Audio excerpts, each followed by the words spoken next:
contact me or any of the staff here, we're happy, of the Historical Commission, they're out front.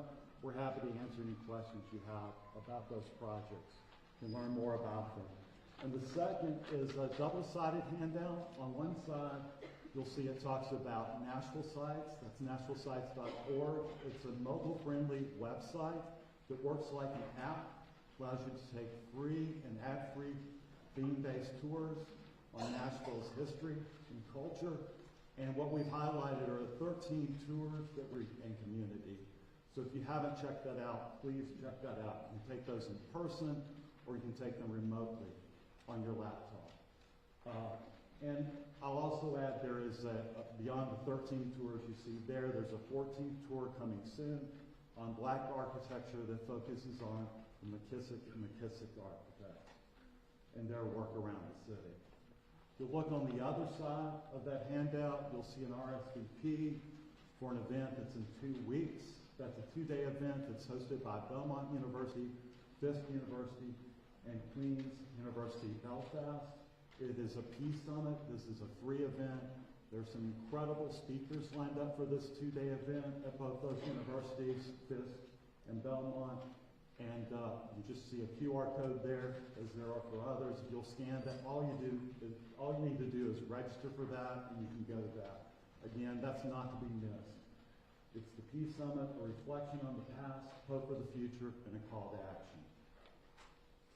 So with that, I just want to take a quick moment to thank a few people before we move on. First, I want to recognize our conference's planning committee. These folks work tirelessly. I know our co-chairs are already working on next year's conference, so it's a year-round job. But the conference members, we began meeting 6 months out and began working on this. Without their dedication and leadership and guidance, this would not be happening. They really come together and make it happen. So when I call your name, if the conference committee could please stand and remain standing, if you could hold your applause until I'm finished. So first, let's start with our conference co-chairs, Linda Wynn, Dr. Lee Williams, and committee members, Dr. Joel Dart, Caroline Eller, Dr. Elizabeth Johnson, Gloria McKissick, Fletcher Moon, Sandra Parham, Jamal Sheets, and Sharon Hull-Smith. Let's give them a round of applause.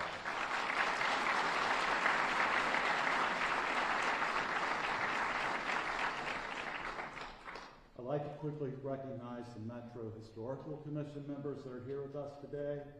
And there'll be some repeats here because we've got some busy, active people. But let's start with, and again, hold your applause till the end.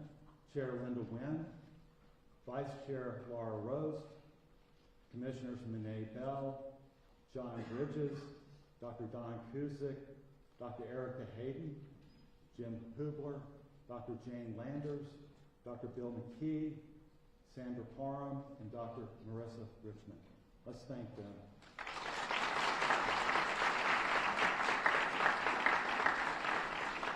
Finally, I want to recognize our county historian and one of our Metro Historic Zoning Commissioners, again wearing 2 hats, Dr. Lee Williams. Could you guys quickly stand? Thanks.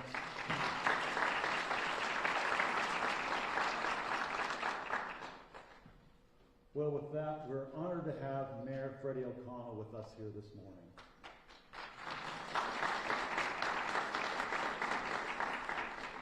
Not only is he addressing us for a second year as our mayor, but he's been an attendee for many years and supported this conference as a citizen and as a former 2-term council member.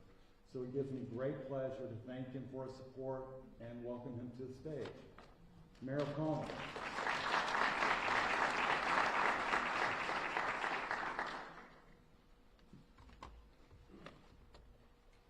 Well, thank you, Tim, and it's great to be addressing an auditorium full of enthusiasts for this important program. As Tim mentioned, I've come to this event now for more than a decade.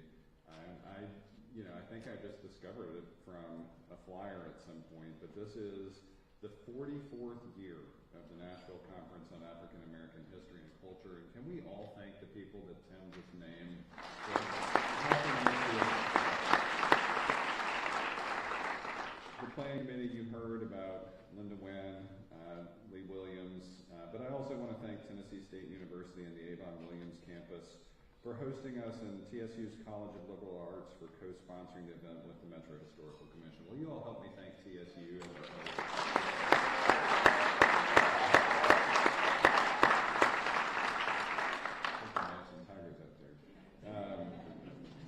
The march of civil rights in our country and of course too in our city has moved at an uneven pace, and above all it's a story of resilience, and I appreciate that this conference's theme includes that. There are many ways to tell that story, including through music and art, and I think this conference is going to highlight that, and we continue to try to find ways to elevate that in our present day work of the city. You heard Tim mention Clark Memorial. That church over the past year has cast its legacy into the future by creating some new affordable housing in the area just off of Jefferson Street, and it was partly funded through the Barnes Housing Trust Fund, and I was delighted first to work on it as a council member with them, but then secondly to help it open as mayor to make sure that people had homes there. Meanwhile, our new Rip Patton North Nashville Community Transit Center isn't just a place where people move, it's also telling the story of the community in 3 different art pieces representing voices of the past, present, and future in North Nashville.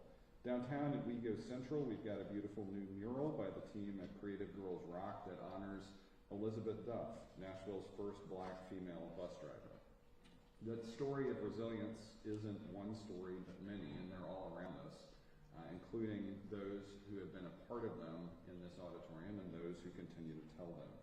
One of the key people who shaped that history, of course, was attorney and council member Z. Alexander Luby. You're going to hear more about that story from Betsy Phillips, who I've seen in the auditorium already today, as she asks us to take another look at our history and also look in the mirror. In the aftermath of Brown versus Board of Education, there were 3 bombings in our community in less than 3 years.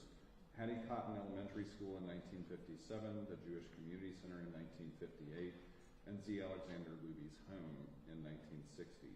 And I think in reviewing Betsy's work and that of others who helped shape what we knew and honestly what we didn't know about that story, it's important to remember that while we tell the story of Nashville's civil rights era as one that was not particularly violent, we did have violence that happened here, not somewhere else, and they produced crimes that have remained unsolved for decades. And they test the story we tell ourselves that we're this, quote, peaceful southern city who did integration right, using Betsy's words.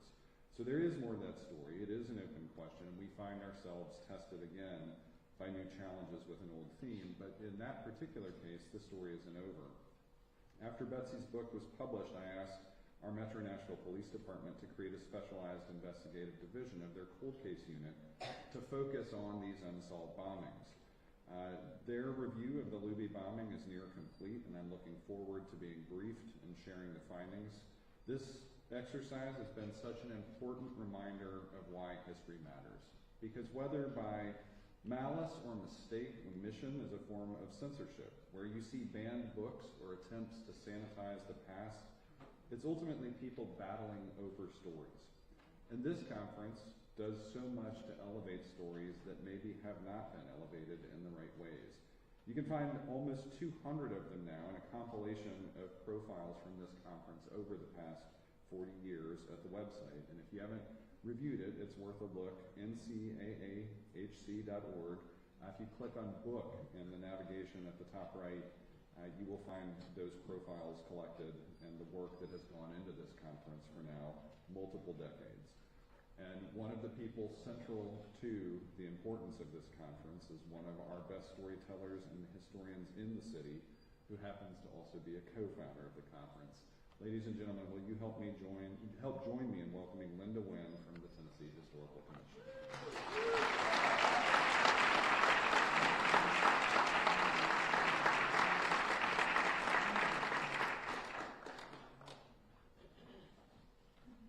Thank you, Mayor O'Connell. I appreciate those kind words. Good morning to each and every one of you. I am pleased that you are in attendance today for the 44th conference. It's difficult for me to believe that I have been involved in this for the last 44 years, but I must also admit that I miss my co-founders, the late Dr. Bobby Lovett, former professor of